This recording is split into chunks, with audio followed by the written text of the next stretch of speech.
दिल्ली की रानी। एक थी रानी। क्योंकि राजा की मौत एक हादसे में हो गई थी, रानी को ही राज्य संभालना पड़ रहा था। रानी का नाम था रानी रश्मिवती। रानी ईमानदार थी और प्रजा की सेवा में लगी रहती थी। एक दिन उसके दरबार में 3 नौजवान आए, रमेश, सुरेश और दिनेश। कहो, क्या सहायता कर सकती हूँ मैं तुम्हारी? हम आपके दरबार में काम करना चाहते हैं ताकि जनता की सेवा कर सके। लेकिन अभी तो तुम्हारी उम्र बहुत छोटी है। तुम लोगों को तो अभी अपनी पढ़ाई पर ध्यान देना चाहिए। हमारा मन पढ़ाई में नहीं लगता। माता पिता को लगता है कि हम किसी के लायक नहीं हैं और हम साबित करना चाहते हैं कि हम लायक हैं। उत्साह बहुत अच्छा है, मगर अभी उम्र कच्ची है तुम लोगों की। अरे उम्र से क्या होता है रानी जी? शास्त्रों में लिखा है कभी किसी के ज्ञान को उसकी उम्र के आधार पर नहीं देखना चाहिए। बात तो सही है तुम्हारी। और अगर सच में तुम अगर ये संकल्प करके आए हो कि तुमको यहाँ काम करना है, तो पहले परीक्षा देनी पड़ेगी। 3 परीक्षा, एक शारीरिक परीक्षा, एक बुद्धि की परीक्षा और एक देशभक्ति की परीक्षा। और ये क्या है? वो मंत्री महोदय तुम्हें समझा देंगे। हमारे पास समय नहीं है। अगर तुम लोग तैयार हो तो बताओ।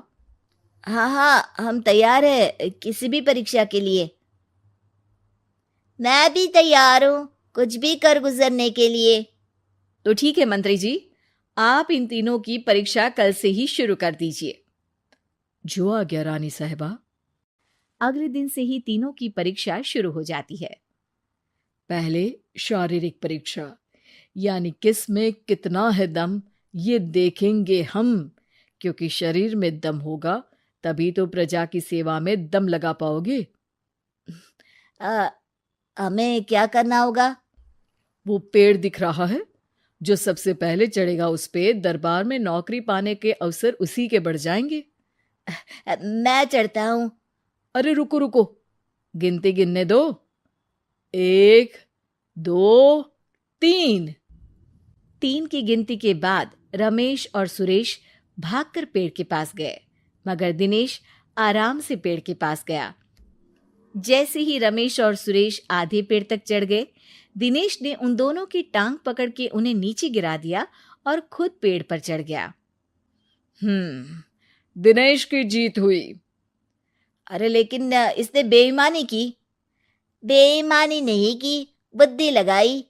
शरीर के दम के साथ दिमाग में भी दम होना चाहिए। क्यों मंत्री जी? हाँ हाँ, बात तो तुम्हारी सही है, लेकिन बात अगर बुद्धि की है तो बुद्धि की असली परीक्षा हम कल लेंगे। शाम को जाकर मंत्री रानी को सब बता देते हैं। यानी दिनेश उन सब में ज्यादा होशियार है। जी रानी साहिबा। अगले दिन तीनों की बौद्धिक परीक्षा का समय होता है। आज हमें क्या करना है मंत्री जी? थोड़ा सब्र करो, कल जल्दबाजी में ही हारे थे तुम। सही कह रहे हैं मंत्री जी। अरे तू क्यों ज्यादा बोल रहा है? तू भी तो हारा था ना कल। ए दिनेश, ज्यादा होशियार मत बन। अरे अरे अरे, लड़ो मत। आज की परीक्षा पर ध्यान दो। आज की बौद्धिक परीक्षा में ये कुछ बोरे हैं, कुछ में नमक है और कुछ में रुई। जिसको जो ले जाना है उठा लो। देखते हैं कि कौन जल्दी से कोई भी एक बोरा नदी के उस पार लेकर जाता है। समय शुरू होता है अब। तीनों बोरों की तरफ बढ़ते हैं। सुरेश, नमक की बोरी भारी है, ले जाने में मुश्किल होगी। हाँ हाँ, सही कह रहा है, रुई हल्की है, हम दोनों रुई लेकर चलते हैं। अरे भाई, मैं तो नमक लेकर जाऊंगा।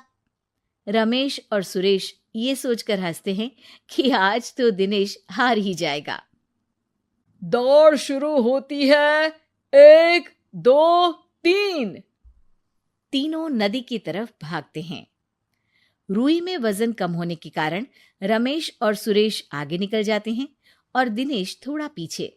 पर जैसे ही वो सब नदी में जाते हैं, दिनेश की बोरी का नमक गलने लगता है और वजन कम हो जाता है, जबकि रमेश और सुरेश की रुई में पानी भर जाता है और बोरी का वजन बढ़ जाता है। अरे ये इतनी भारी क्यों हो गई रमेश? अरे मुझे क्या पता, शायद जादुई बोरी है। अरे लगता है कि हम बेवकूफ बन गए। बने नहीं हो, तुम हो ही बेवकूफ। इतना तो पता होना चाहिए कि पानी में नमक गल जाएगा।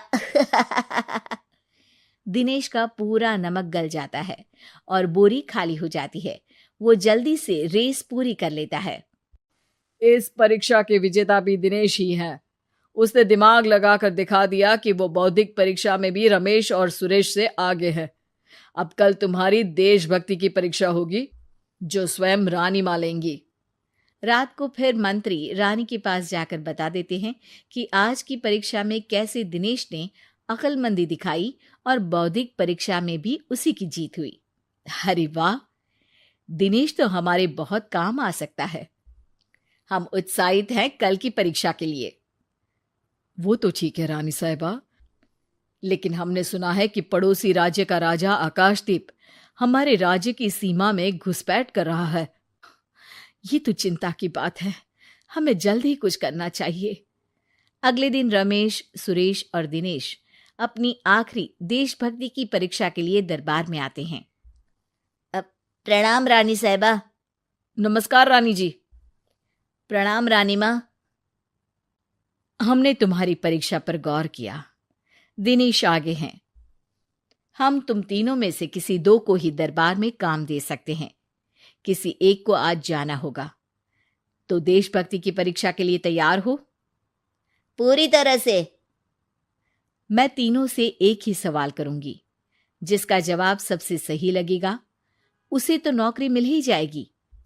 फिर दूसरे सबसे सही जवाब देने वाले को भी काम मिलेगा। आप लोगों का समय शुरू होता है अब।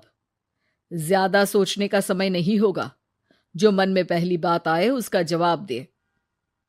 तो सवाल यह है कि तुम इस मिट्टी के लिए क्या कर सकते हो? मैं इस मिट्टी को साफ रखूंगा। यहाँ के लोगों के भोजन की कमी को मैं पूरी करूंगा। मैं यहाँ के लोगों को गले लगा लगा के उनको खुशी दूंगा रानी माँ, और गरीबों के लिए घर बनवाऊंगा। मैं इस मिट्टी के लिए किसी की जान भी ले सकता हूँ रानी माँ। मंत्री, दिनेश को एक तलवार दो। जी रानी जी। दिनेश, पड़ोसी राज आकाशदीप की जान तुम्हारे हाथ में है। जाओ, अपना काम पूरा करो। आज रात को तुम उस पर हमला करोगे जब वो सो रहा होगा। दिनेश वहां से चला जाता है। रानी माँ, ये आपने क्या किया? अभी किया नहीं है मंत्री जी। आप आकाशदीप को संदेशा भिजवाओ कि पड़ोसी देश का एक कातिल रात को उन पे हमला करेगा और दिनेश को पकड़वा दो। अरे, ये आप क्या कह रही हैं? और क्यों कर रही हैं आप ऐसा? राजा को लगेगा कि हमने उसकी मदद की, उसकी जान बचाकर। वो हमारे राज्य का पीछा छोड़ देगा और हमारा एहसानमंद हो जाएगा। और दिनेश का क्या होगा? इस राज्य को दिनेश जैसे शातिर और लड़ाकू लोगों से ज्यादा जरूरत है, ऐसे लोगों की जो लोगों को खाना खिलाने की और खुश करने की बात करे। और ये गुण सुरेश और रमेश में है। इन्हें नौकरी दे दो। दिनेश बहुत चतुराई से नौकरी हड़पना चाहता था, जिसके लिए उसने रमेश और सुरेश जैसे दोस्तों का भी नुकसान किया। पर रानी ज्यादा चतुर निकली। उसने एक तीर से दो निशाने लगाए। दिनेश जैसे खूंखार युवक को राज्य से बाहर करवा दिया और पड़ोसी राजा आकाशदीप को अपना एहसानमंद कर लिया। पूरा दरबार रानी की जय जयकार कर रहा था।